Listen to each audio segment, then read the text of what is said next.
ne reste que quelques minutes à ma vie. Tout au plus quelques heures, je sens que je faiblis.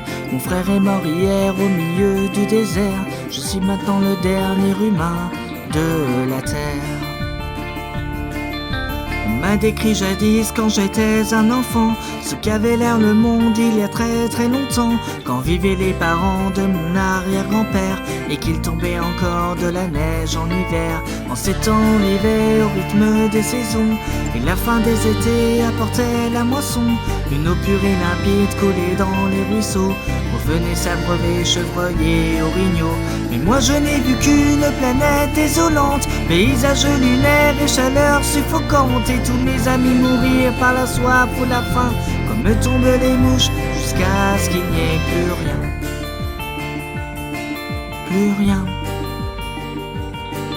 Plus rien.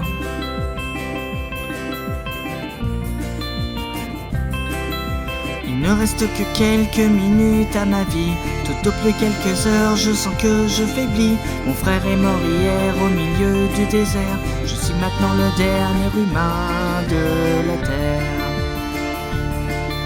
Tout cela a commencé il y a plusieurs années, alors que mes ancêtres étaient obnubilés par des bouts de papier que l'on appelait argent, qui rendaient certains hommes vraiment riches et puissants.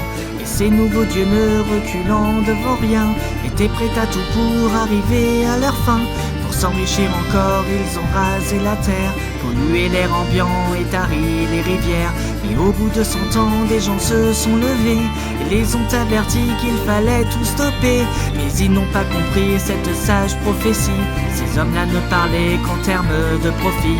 C'est des années plus tard qu'ils ont vu le bon sens. Dans la panique on déclaré l'état d'urgence, quand tous les océans ont englouti les îles et que les inondations ont frappé les grandes villes. Et par la suite, pendant toute une décennie, ce fut les ouragans et puis les incendies, les tremblements de terre et la grande sécheresse. Partout sur les visages on lisait la détresse. Les gens ont dû se battre contre les pandémies, décimés par millions par d'atroces maladies. Puis les autres sont morts par la soif ou la faim, comme tombent les mouches jusqu'à ce qu'il n'y ait plus rien. Plus rien. Plus rien.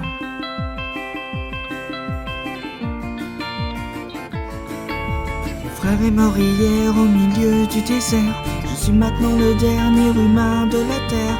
Au fond, l'intelligence qu'on nous avait donnée n'aura été qu'un beau cadeau empoisonné, car il ne reste que quelques minutes à la vie. Tout au plus quelques heures, je sens que je faiblis. Je ne peux plus marcher, j'ai peine à respirer. Adieu l'humanité, adieu l'humain.